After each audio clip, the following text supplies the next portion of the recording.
All right, we are loaded up and ready to roll from Colorado Springs to California. Where we going, baby pappy? Hey, we're going to California. We going to Cali? California way. California? In the sweet new vehicle. Look at all that space. Oh my God. Let's do it.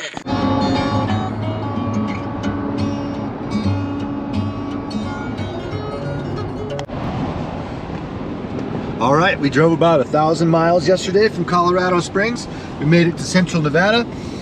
Me, Micah, and Lexi driving through this beautiful basin and range geology. If you don't know what that is, it means we're driving over a mountain and then we go into a basin. And then you drive over a mountain and you go into a basin. That is, that's Nevada. But yeah, we're headed to California. We're gonna get there today and evaluate some sites. Here we'll talk a little bit about the mission. Mike and I are heading into Susanville, California. We're going to meet up with a forester and a couple other members of the Vets to Drones team, try and make a plan on how we're going to attack some of these sites. Some of the sites are pretty big, so for what we're doing, we're trying to figure out how we can do this reasonably. This will be fun. We're meeting a whole bunch of us. Got a lot of minds on this project this time. So we're gonna figure some stuff out. Turned on to our first road in Susanville. We are tracking the KML, Mike and I, and Lexi are out here doing some initial reconnaissance of these sites. Tomorrow we're meeting up with a forester and we're coming back up. Tomorrow's supposed to be scattered thunderstorms, so we're trying to get as much as we can in this initial day. Yeah. First thing I noticed as we come back in here, well, we got a private road. But this looks like one of the only places to get up here. We're gonna check it out. So as we approach our area here, I guess the basic idea is that we're just trying to find a road that drives basically straight through the property. This one, the outline of this whole property ended up being about 1,600 acres, so it's a pretty big one. So, and just like that, we pass into our KML zone, and we are in lots of burnt, dead trees.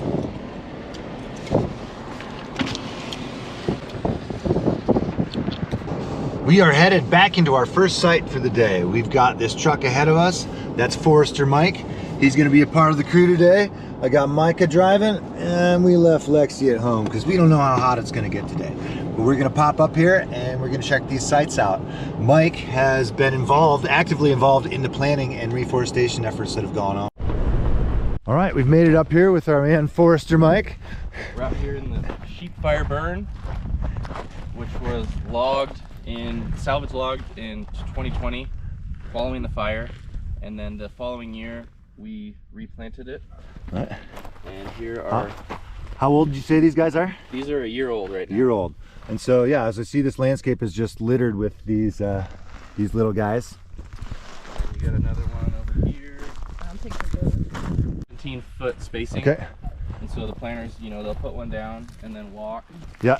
And then boom, drop another right here. Are they just counting 17 paces or something? They're good at it. Yeah. They can, you know, they're so dialed in that yeah, it's pretty much just second nature. And yeah, as I see through, you can kind of see as I walk, naturally this is they're almost like a grid. Yeah.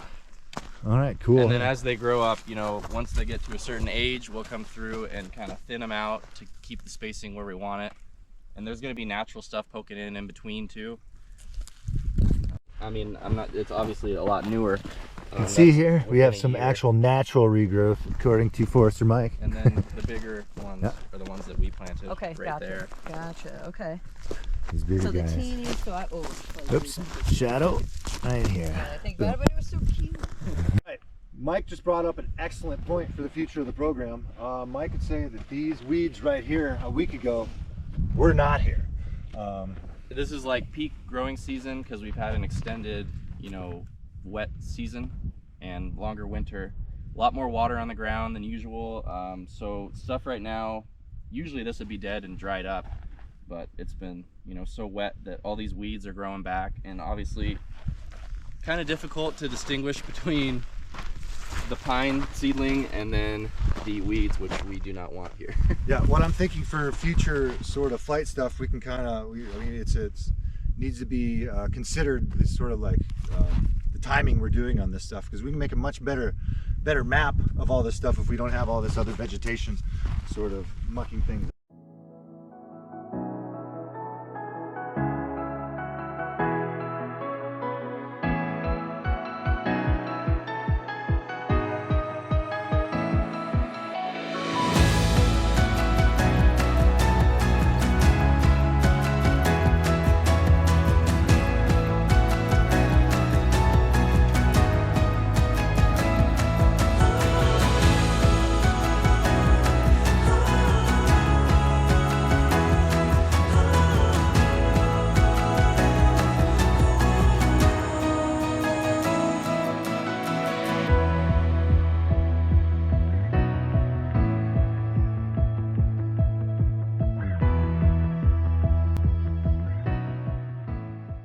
So another interesting thing about the ecosystem here, these weeds and stuff that are growing wouldn't naturally be up here. The fire that's taken away over the overstory. Yep. So generally you have a canopy that, like over there, you know, that's going to take up the nutrients and your sunlight, and your forest floor is going to be a lot less exposed to growth from weeds and stuff. Now that we had the fire, you know, rain comes down, these get full sun. You can see there's nothing competing with these, and so they're kind of growing at free will here since it's been burned. Perfect. As we go through here, you can just see a lot of these saplings are taking off well. They're all over the landscape. Some more devastation, but also lots of regrowth. I see there's just trees all over the place.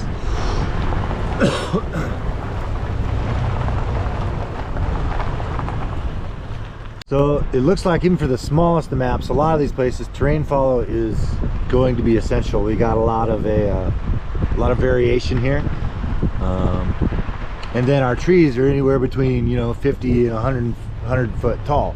So we have to account for that for our flight. But then the terrain changes so much and so quickly, we're gonna have to probably slow it down too, so the terrain follow can keep up. There's a lot of things to consider. Things out here. And Forester Mike has a puppy. Bonus. This is Boomer. Hi, Boom Boom. Hi, buddy. Go. A little shark. Boomer. Boomer. Come through this landscape just to give you an idea of how concentrated these things are. There's trees all over the place.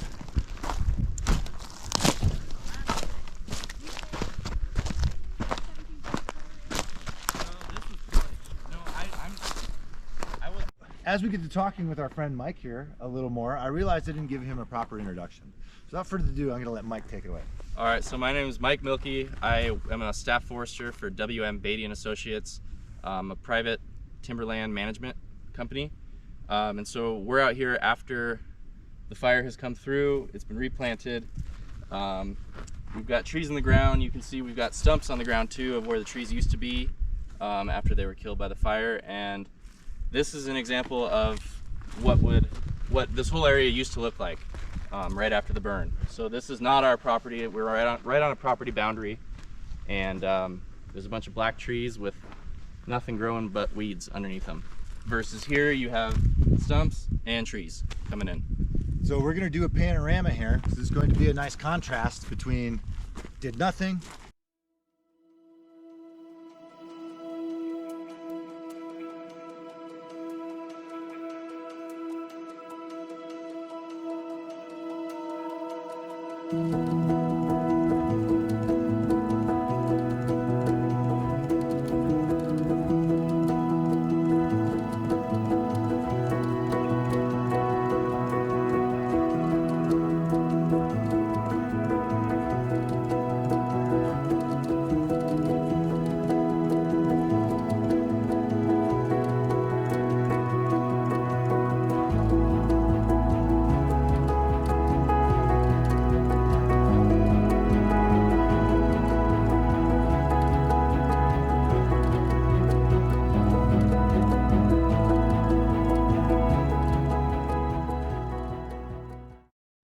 So we've sort of reached the end of the road for the day. It gets a little harder to traffic as we go further, but this is going to be one of the major places where we come visit tomorrow. We want to come check out a few. This actually looks like a place that would be very suitable for producing a map. It'd actually be useful. But we're going to come back here tomorrow. We have all the guys, and we're going to attack it with a few more heads. Cool. Another great thing about having Forester Mike here is he's a local, and he knows the roads, and he can help us navigate when things aren't immediately apparent. Yes. There's a lot of old forestry roads out here. They change a lot. A lot of dead ends. They change a lot. It's always good to have someone who knows the lay of the land. So we're not wasting time in hitting dead ends or hitting gates. Yeah. Map reading is an essential skill to be able to get out here and do this stuff. Helps to have two phones. Helps to coordinate it. Yeah.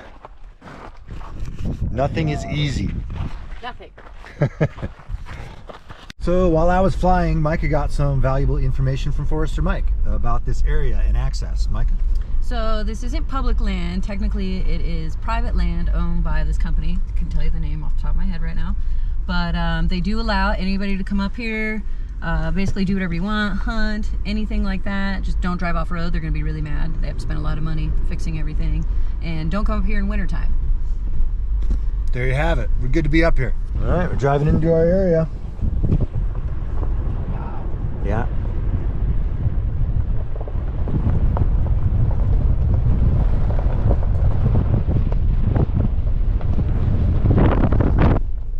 So my understanding is this BD company, yeah, they come in and they manage the area. They cut the loggable logs, get everything down, maintain it, then they masticate or take all the undergrowth down, and then they plant. We're up in here now. They're just these big, large areas. This is going to be a good one for a map. However, I don't see any trees yet. Right, we get up into this area. I see it's far more wide open. The terrain is less undulatory from this angle. It looks like far more drone friendly. We are going to have to take into account these trees, which are probably each about 100 feet. But this also is a huge area. I think I can't remember how long, on 500 or 600 acres. We're gonna have to see how it goes. As we come up this hillside, start to notice all these flags, and each of these flags has a little tree, and it is about as far. Well, it must be a little section of it here because it doesn't go through the whole thing, but it's a lot of it. Those will be nicely picked up on the drone if we do a map here too.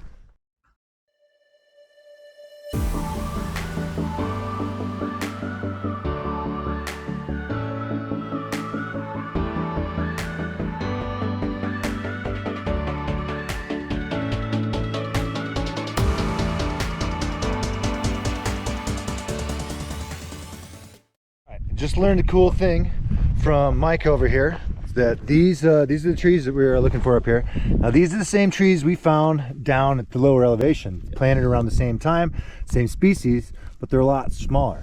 Mike? That is because we are much higher elevation, and we're out here, so they get exposed to a lot more elements, wind, a lot of snow. In fact, as of a few weeks back, they were probably covered in snow. Wow. So the growing season they get is a lot shorter than what we found down low. We got to figure out a way to get these trees to show up in some of these videos, but I assure you this whole entire landscape is speckled with these trees.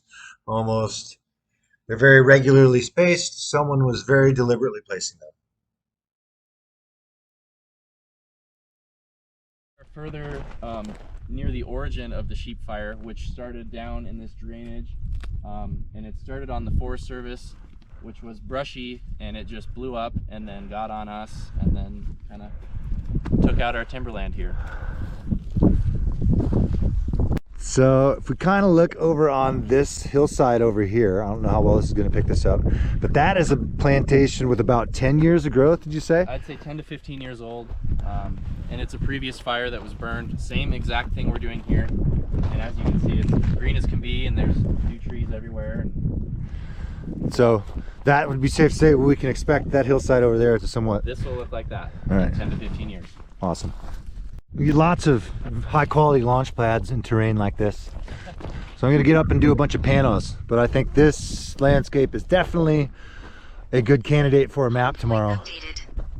Check map to confirm. So just to preface this next flight pano, what I think I'm going to do, I'm going to put one up down here really low. But what we got over here is all of these flagged trees. They're all over with red and green. Blue. Red and blue. Red and blue flags all over the place. Some of the red doesn't have anything, so we're curious. I'm going to do a really low panorama of just this area right now. Maybe I somebody will make sure to find. I lied. It rained all crap today.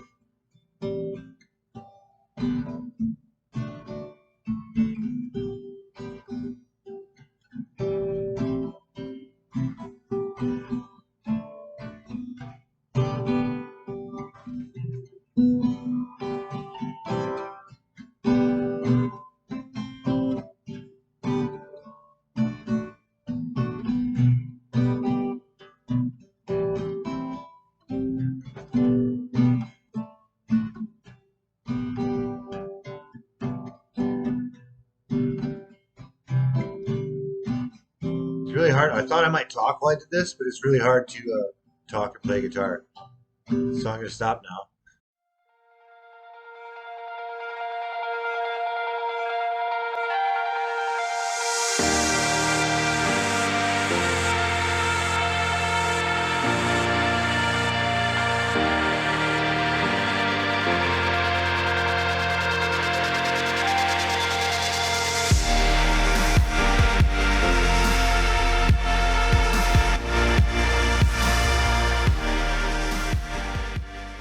Out the window, you can actually see an example of what 10 years of growth on one of these sites that they've actually replanted looks like. We talked to Mike, and he said that this is all part of their same company. That they actually were responsible for this planting.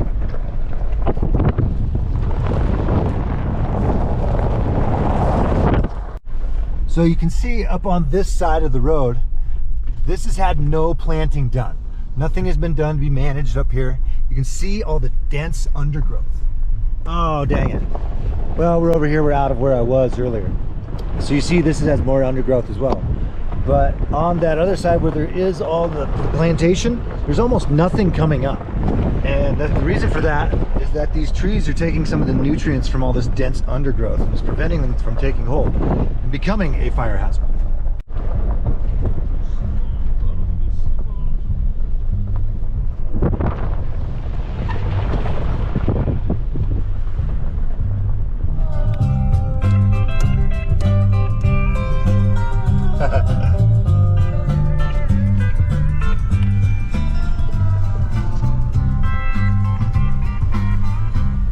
As a pretty powerful statement to what this reforestation stuff can do, here's a property line. We're going to do a drone video so you really get a chance to see it. But this stuff is thick. This hasn't been replanted. Nothing has been done here. And you cross this line right here. And this, how old is this? Should be 10 years, 10 to 15. This is that 10 years of growth. Look, there's nothing on the ground coming up. This might be managed too a little bit, but everything in here is just, I mean, so starkly different from that. That right there, that scares me right now. That's gonna be a tinderbox this summer. Wow. Wow, this is crazy. It's surreal out here. This isn't one of our mapping areas, but I want to take some time here to put the drone up and show you the power that reforestation has on like the ecosystem here. This is a perfect place. So you want to get a good look at the power of forestry and reforestation this stuff has on landscape. Look at the right side, you see unmanaged sort of landscape, and on the left you see a managed landscape where they come through, they've logged, they've taken trees out, they've taken all the loggable resources away, and then they've started replanting. That's on the left side. Right side, yeah, nothing has been done. This stuff is nasty. It's tall. It's chest height on me. I'm about 6'5". It's not pleasant stuff, and it just looks like it's going to be a fire hazard as soon as it dries back out. Wow, Trevor just had a, what do we call it, Mike? I believe that was a kestrel. A kestrel hawk apparently is a little tiny thing. I've never seen one so small. Very interested in my drone swooping at it. So we got it out of Had the a air couple swoops. immediately. That's something we're gonna have to pay attention to when we come here and make an actual automated map. Turns out this site is really cool. This is actually going to be a replant site that got burned through again. So this is gonna be an interesting one to do. I'm not sure. We're at the very bottom of the topography here. We're gonna be going up around this hill. I'm not sure what it's all gonna look like, but I'm gonna do a pano here. And yeah, this is an interesting one. This first stop, our last site, you can see how the fire kind of burned through this old plantation. See, it didn't take all the trees. We were having a difficult time finding saplings in this particular area, but I thought I'd spin the drone up anyway and kind of we didn't know what we were looking for, so we thought we'd get as much footage data as we could from this particular site. And this is what we got. We're thinking this is what, how old the growth? 10? This should be as well in that 10 to 15 year window. Okay. And then this fire is in the last few years. Okay, cool. We're gonna have some. See how it just slowly, obviously we took losses here, but then it just slowly knocks down and the plantation survived. Awesome. We are in the heart of our area right now. There's no saplings.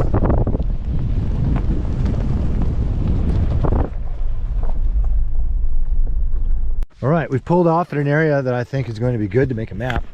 And actually, when we pulled off, we actually found some spots that we do see some regrowth, which is the kind of the first we've seen this as we've come up into this area.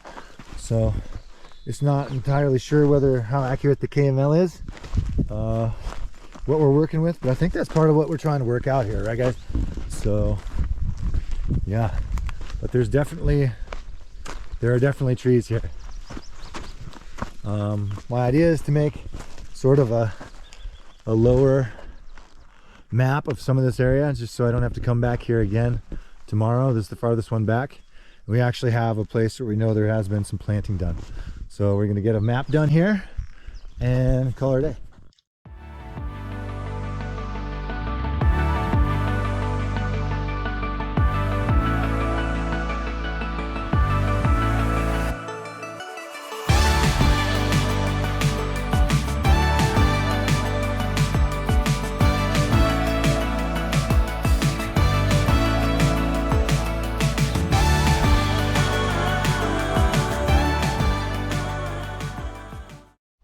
So this area, the spraying for herbaceous vegetation after the fire, clearly there's a little more growth on the ground, but as you can see, the seedlings are doing really well.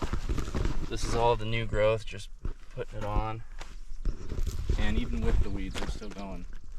Yeah, they're all speckled throughout this landscape. It's just tougher to see them. It's a little harder to see. Sites. They're dead. Yep. But we're gonna make a map and see how it turns out.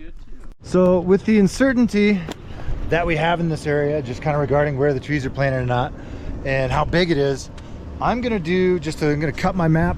I'm just gonna constrain it a little bit, make it a little smaller. I definitely need terrain follow here.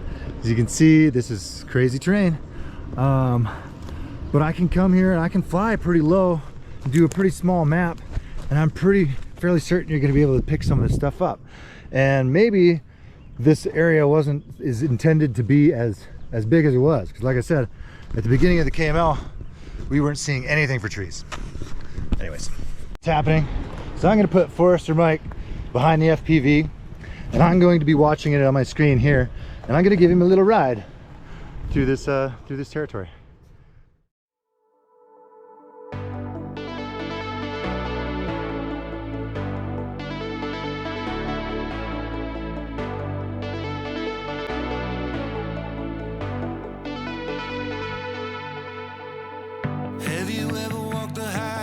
Watch the northern lights flash, took a photograph on a Paris street.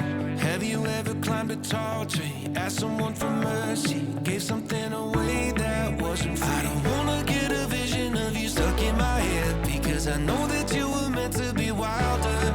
Another night of television while you're lying in bed, it's slowly gonna be the death of you. Have you ever really lived? You talk a big game, but it's just a matter of time.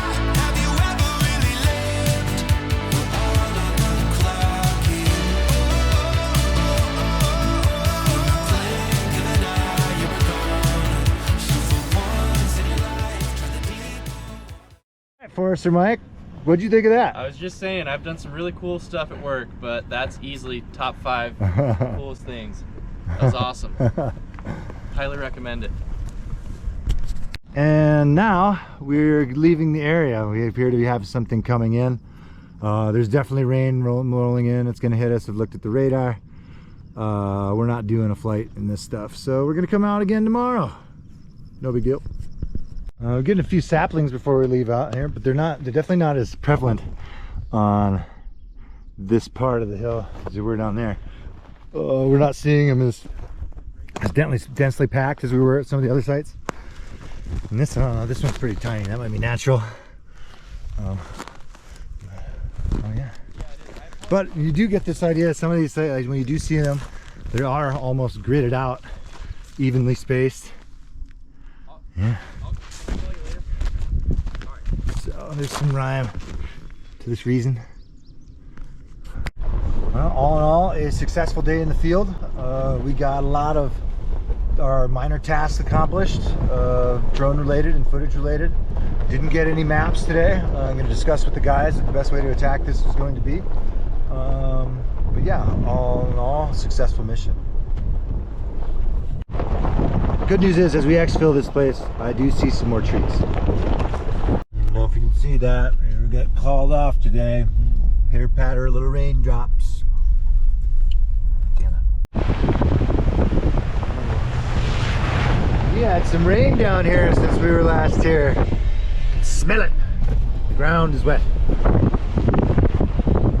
That just goes to show you how fast things can change here in California. You get these microclimates where you can get dumped on in one place and be fine in others. But yeah, we didn't really see this rain, but it's obvious they came through here. With our last little bit of footage here, we're gonna say goodbye to Forester Mike. It was a great day. Put her there, bud. I learned a lot. That was awesome. Yeah, Good meeting it was you guys. awesome. It was good. Thanks a lot, man. We really appreciate it. Yeah. And Best of luck tomorrow. If you need anything, give me a call. Justin's dialed in. You'll have a great time. awesome. About to have one very happy little beanie dog. Oh, tired. Oh my goodness, I want to be sleeping. I want to be sleeping.